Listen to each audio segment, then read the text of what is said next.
Oh yeah, you are now tuned in to the street show. And here comes your lovely host. She goes by the name of Kaye, TheTruth. And I am Juju Sway Shouted. South State Connect. Hey, let's go. Welcome to the street show. We gon' keep it real at the street show, yeah. Welcome to the street show. It's something like a party at the street show. Hey, we got interviews on deck, the latest news on deck, Kaye, TheTruth on deck, DJs on deck, in the orders on deck, new music on deck. Tell everybody tune in. Go and download that app. Jojo, so you an indie artist and you wanna be a star. You gotta hit us up and let us know just who you are. Mistress of the Mix got the place on lockdown. If you ain't messing with Kaye, then it ain't the truth. You about to find out like right now. This the street show, taking over everybody's street just like Debo. No matter where you call in from, give a shout out to your people. I been the beats, industries, feeling me, been a G. I'ma tell you like somebody told me. The street show, that's the place to be. Welcome to the street show. We gon' keep it real at the street show, yeah. Welcome to the street show. It's something like a party at the street show. We got interviews on deck, the latest news on deck, Kaye, TheTruth on deck, DJs on deck, in the orders on deck, new music on deck. Tell everybody tune in and go and download that app.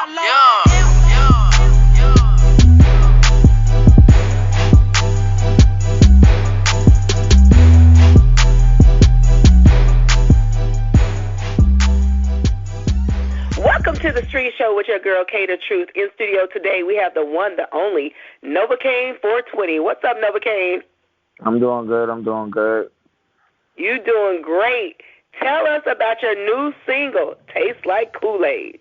I mean, it's something for the strip club, something for the ladies. It's a little bit more kind of Uncle Luke-ish a little bit. You know, that's actually one of my idols. So, you know, I just wanted to bring something different with a different concept. And, you know, shout out to DJ Kool-Aid, man. You know, he, like, inspired me when I went to Jacksonville with the sound and everything that I seen the crowd rocking with. So I kind of emulated that and just wanted to make something for him and the girls that they could just really kind of rock with, you know what I'm saying? Because he was a strip club DJ.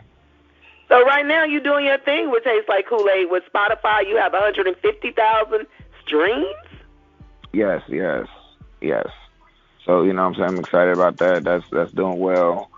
And we about to get on the road with it and really push it. And I know the college kids really rocking with it. I got an HBCU tour in April, starting April 19th. So it's going to be lit. So what are some of the places, when you say the HBCU tour, where are some of the places you'll be stopping? St. Augustine, Bethune-Cookman, FAMU.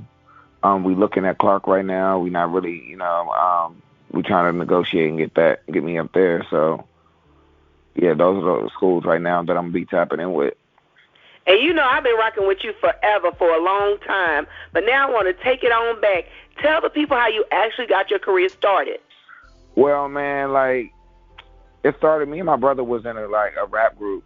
That's really where it kind of started. And then, you know, of course, you know, money got in the way, opportunity got in the way.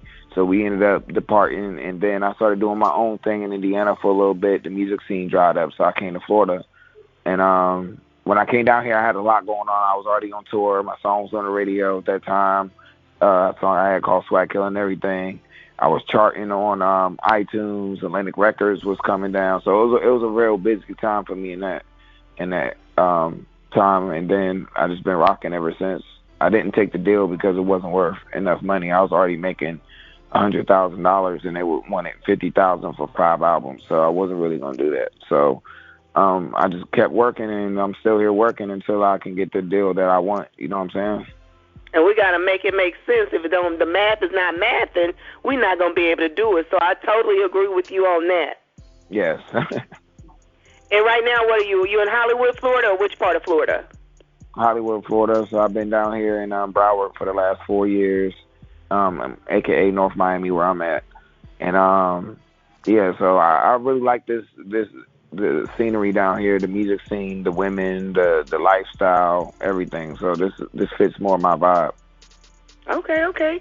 So we know that Tastes Like Kool-Aid is not your regular type of sound. Would you say you're more of like a trap artist, or what is your regular sound? What is the Novacain420 sound? Well, I mean, this is like my sound. The dark beats, stuff like that, Travis Scott-ish. More like a future Travis Scott, Wiz Khalifa blend.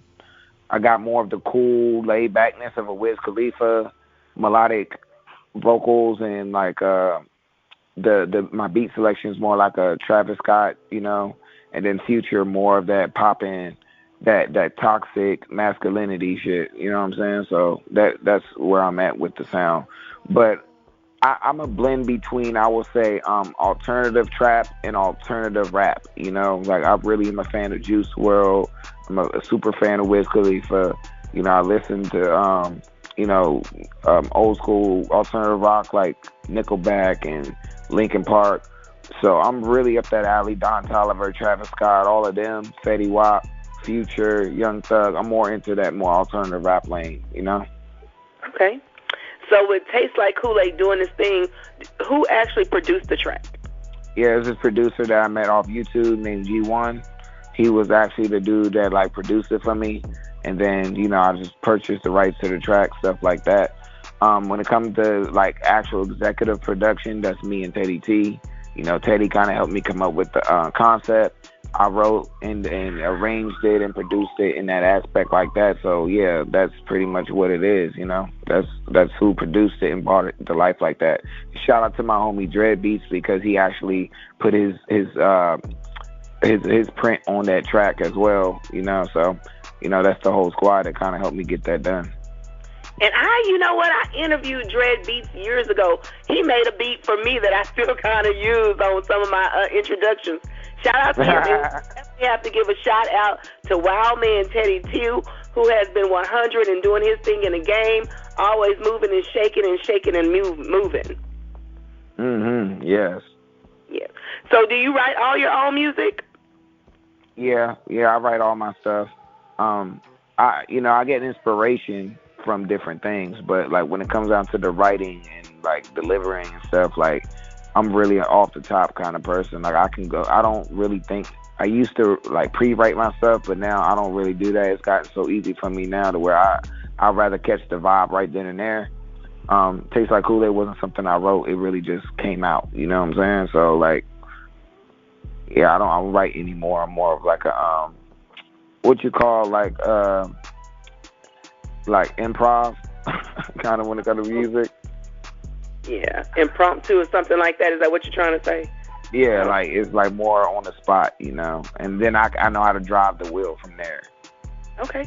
Well, you know what? Since you said on the spot, you know what I like to do on the street show sometimes is that what I like to do is put people on the hot seat. It's time for the hot seat. I'll put you on the hot seat, talk about a little something. And I know you, but I need the people to know you. So I am going to dig in your business, and we're going to talk a little bit about politics, maybe just a little, just things in the world. I love digging in my business. So I know that you're kind of disabled. How has it been a blind artist? Hard as hell.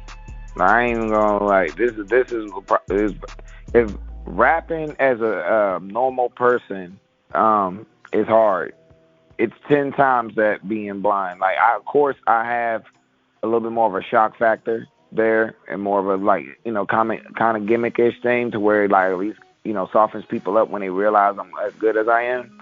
But when it comes down to operating a team and I'm the breadwinner of the squad and still have to direct and be a leader and a boss all in one while being an artist and being the person that's doing the marketing strategies and the branding strategies and co-planning the shows and parties and keeping the models in line and all this kind of stuff. Like it's hard. It's really hard. So we added disability on top of that made it kind of more difficult, but it makes the victory that much sweeter.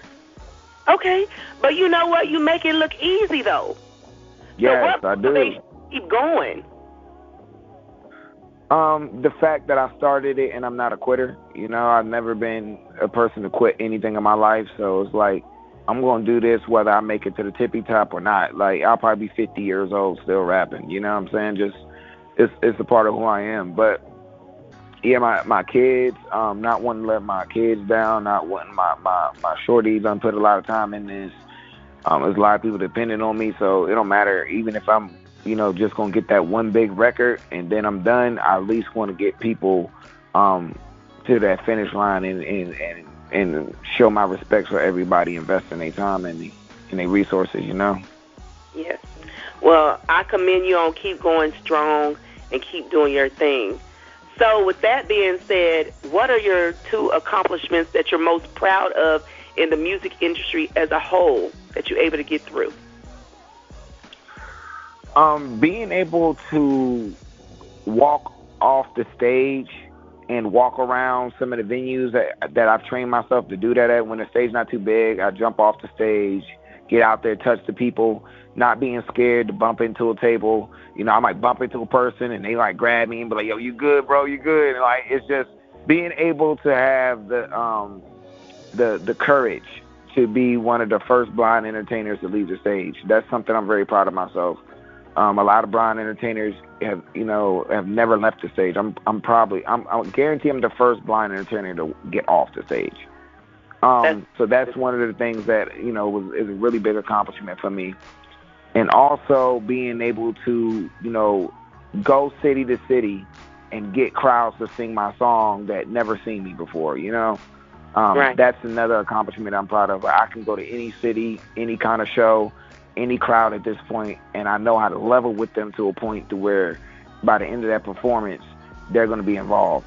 So I think that's another accomplishment because, I slept on that until I realized how many artists have a hard time getting the crowd to engage. If you go to my Instagram and look at my shows, they are compared to like a Post Malone, a Travis Scott, Ball Greasy. You see the crowd singing their lyrics.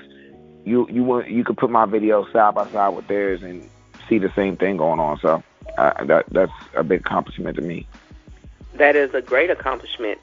Also, with you being disabled, what would you want to tell the next person to say they can't do it, knowing that you're doing it? No excuses. Like, the only person in your way is yourself. And that if you really want something bad enough, your mind will mold itself to be able to allow you to accomplish it. There's a lot of blind people out there that beat themselves down mentally, and they can never do what I do because of that.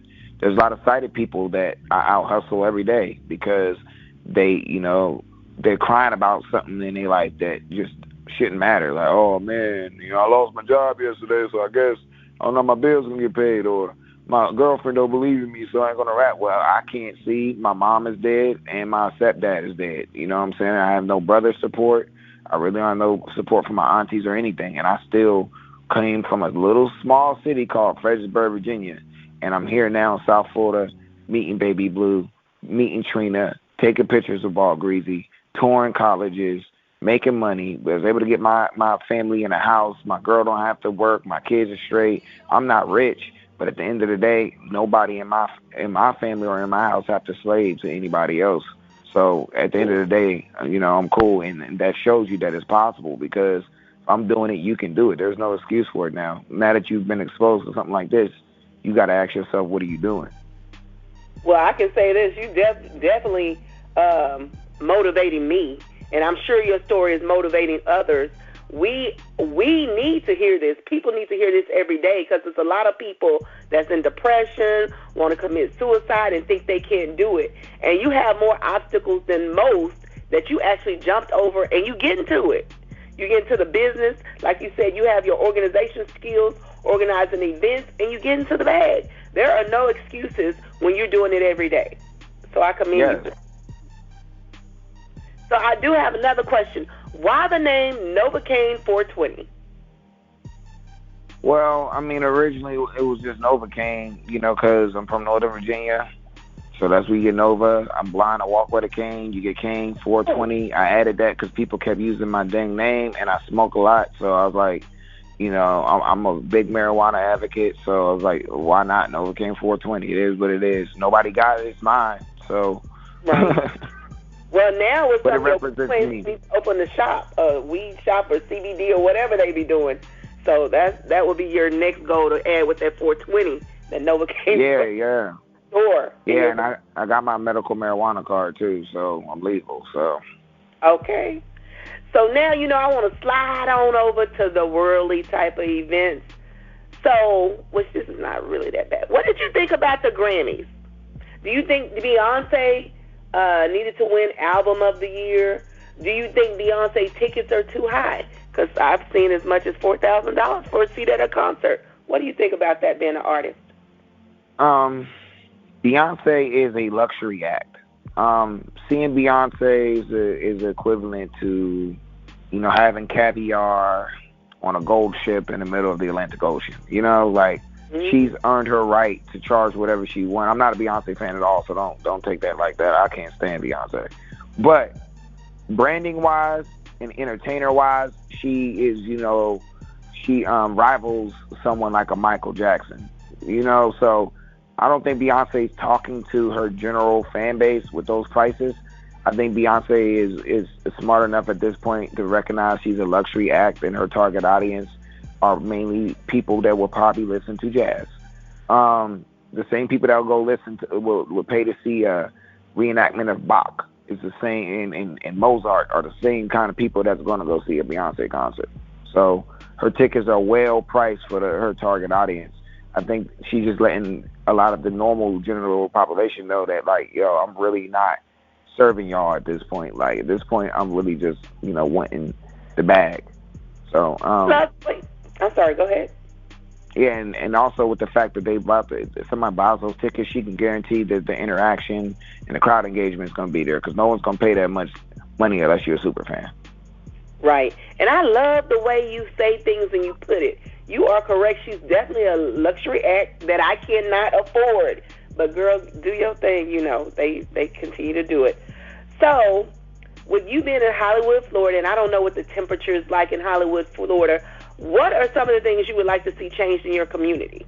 I really don't like the men, and they're going to eat me up for this, in South Florida. The men are at least a lot of men I'm encountering these days, they're not the men that our grandfathers grew up with, a lot of snakery and non-accountability being held, down here with these men. So I wish that a lot more men down here would hold themselves accountable.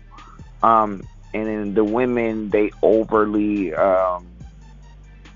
they just overhype themselves. So, that's the one that I don't like about this area, is everybody feel they're superstars, No one wants to be a fan, so that's the part that I really don't like. But other than that, South Florida, I love it, man. I love the women. I love the open-mindedness.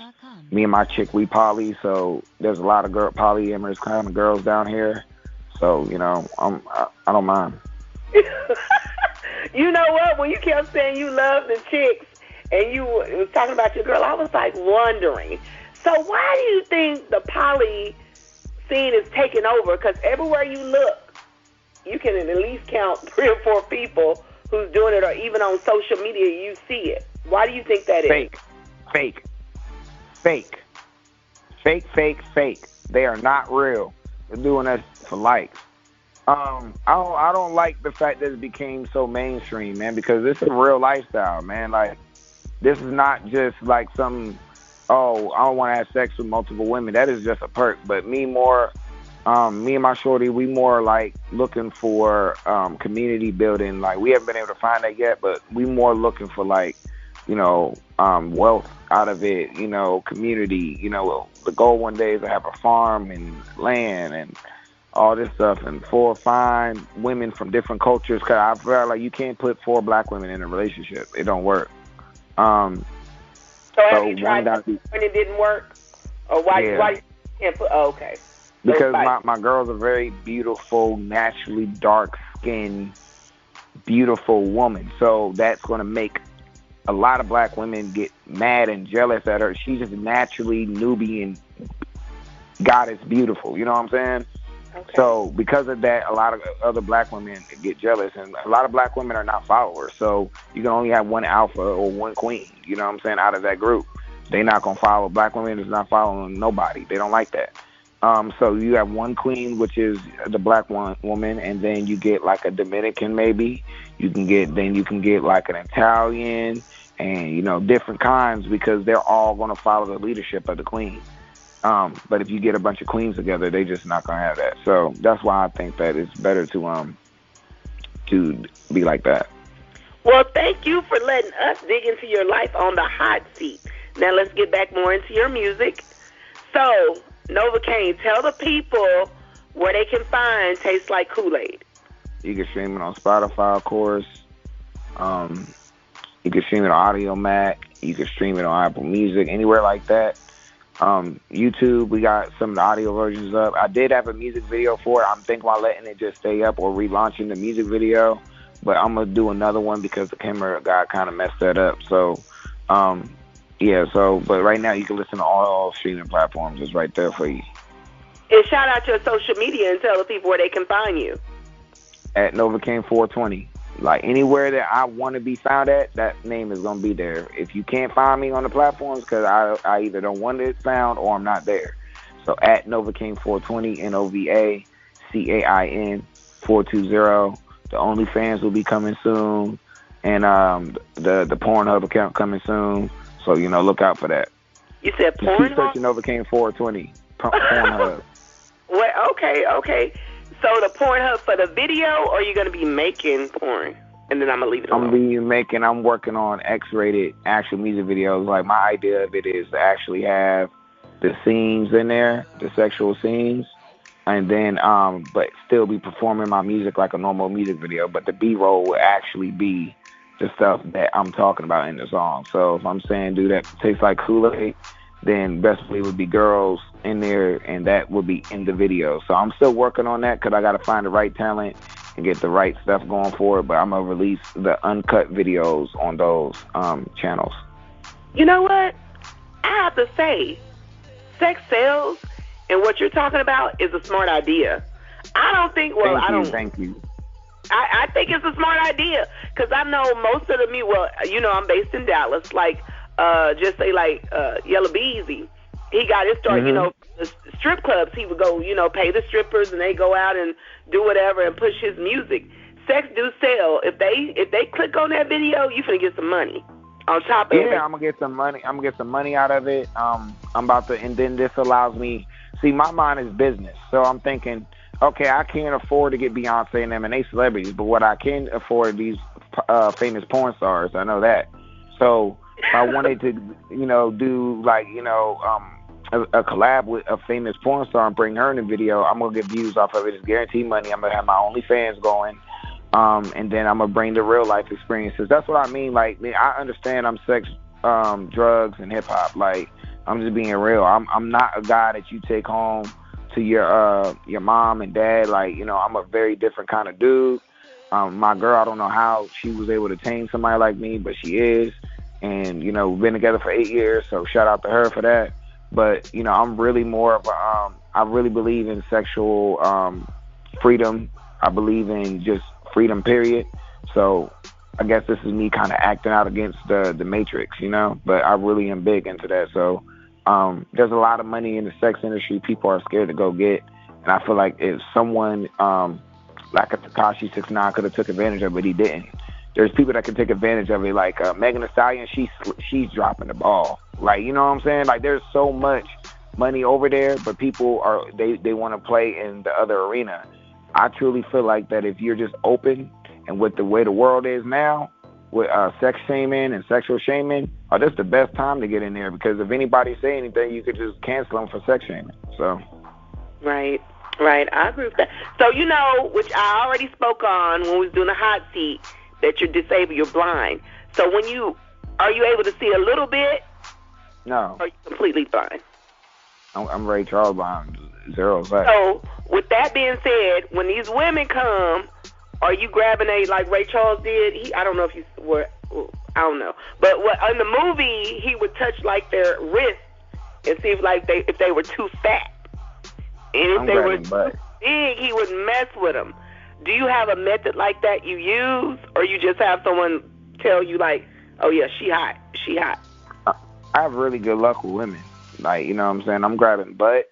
I'm grabbing whatever. Like, you know what I'm saying? Like, girls let me do what I want. I don't know. I'm lucky.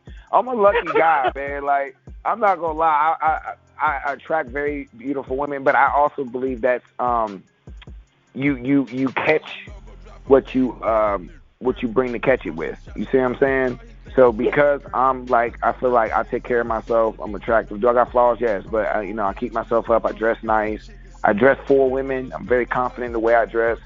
And I'm a very dominant being. I'm an alpha male. So with that being said, I attract submissive, feminine, beautiful women because they can smell the dominance on me and who I am as a person. They know I'm real. I don't lie to get in those girls' pants.